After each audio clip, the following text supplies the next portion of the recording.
friends, we were talking about analyzing a different thing today. We've been doing all sorts of images, we've done documents before.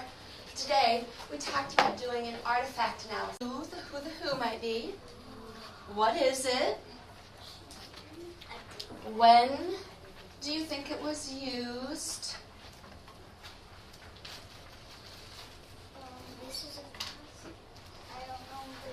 where do you think it would be found?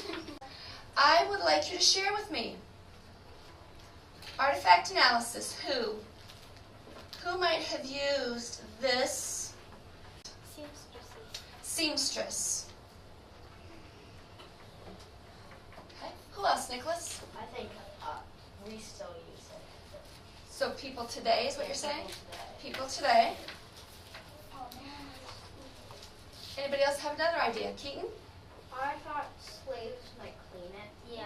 Like seamstress use. Slaves might clean it. Yeah. Okay. Anybody else have a different idea? Paige? I was thinking of keeping like slaves because some slaves had to work in cotton fields. Okay. So slaves So they had to put it for like, had to pick it in cotton fields. for like the seamstress. To pick it. Now we're ready for what, my friends? I know. What is it? Sam, you said you had something that you wanted to put there. I think it's cotton. Yeah. Cotton. Anybody have something different for the what? Taylor? Cotton from the field to make clothes. It is cotton from a cotton plant. From a cotton from a cotton plantation. Yeah, I agree. Yeah.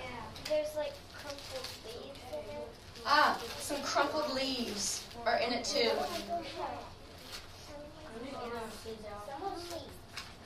Oh, I hear some people saying there's seeds, crumpled leaves and seeds.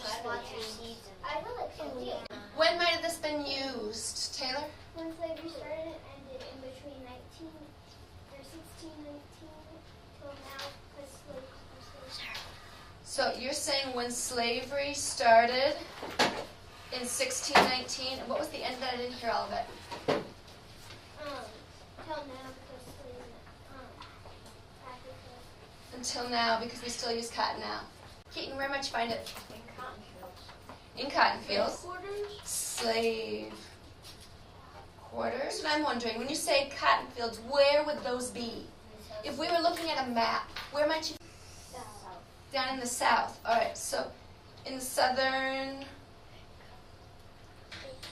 part of the U.S. They have like this machining, this factory.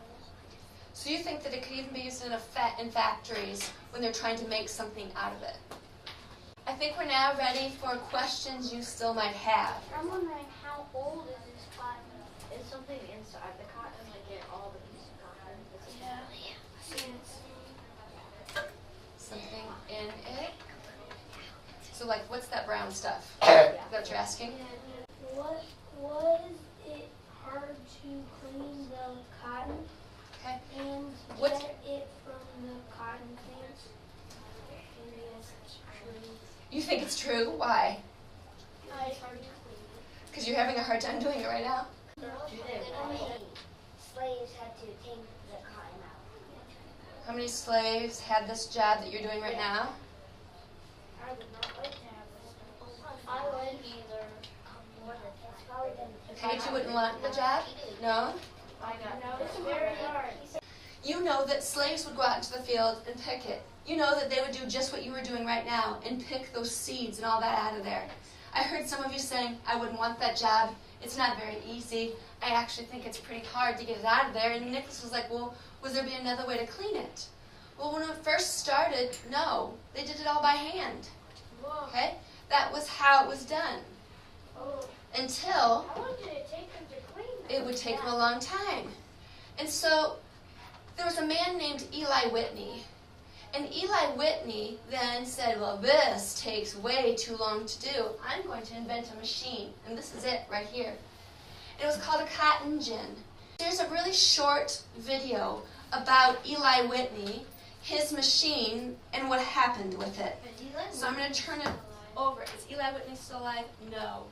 Okay? The cotton gin was very long ago. So we'll talk about that too, where it might go on our timeline here in just a second.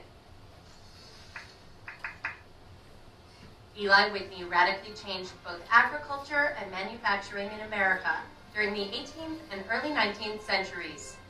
Eli Whitney is best known for his invention of the cotton gin, which revolutionized the cotton. Whitney's employers turned to a new cash crop, cotton.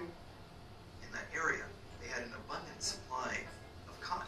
However, the cotton has lots of seeds, and it took hours of manual labor to remove those seeds and then spin the cotton into a fabric. Eli Whitney was a gadgeteer, and what we would call an inventor today. He realized that this was a very laborious process and developed a simple machine, the cotton engine or cotton gin, to separate the cotton from the cotton bolls. The cotton gin was a simple machine which was able to mechanically separate the fibers from the seeds 10 times more efficiently than a slave. It wouldn't have been possible to establish the cotton industry in the South without this device.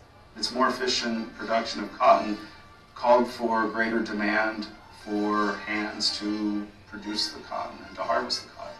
The cotton gin led inadvertently and quite tragically to the explosion of the slave system, which had been on the wane in the late 18th century. Whitney patented the cotton gin in 1794, helping to install the device in cotton plantations all over the South. So now, Eli Whitney, talk to a partner. Why did he make this cotton gin? And then what happened because of that? So, Eli Whitney, why did he invent that, Aaron? Because if he used his hand, it would take longer. Right, it took so long to get the seeds out of it, as you've figured that out this morning, that he invented this machine to help. Okay? What did inventing that machine cause to have happen? And I'm thinking back to text structures here. If it caused, what was the effect of that then? Paige, what exploded? The machine could do it much faster, but then what happened because the machine could do it faster? They got more slaves.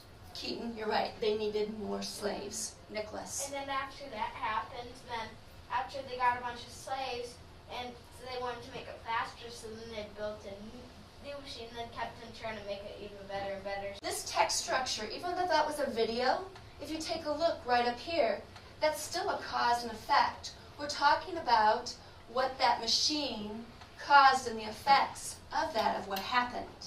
In slavery, you're right. You were doing exactly what slaves would have had to do to pull that apart, to try and get all those seeds out of there. That would have been a job. Many of you decided, not a job for me.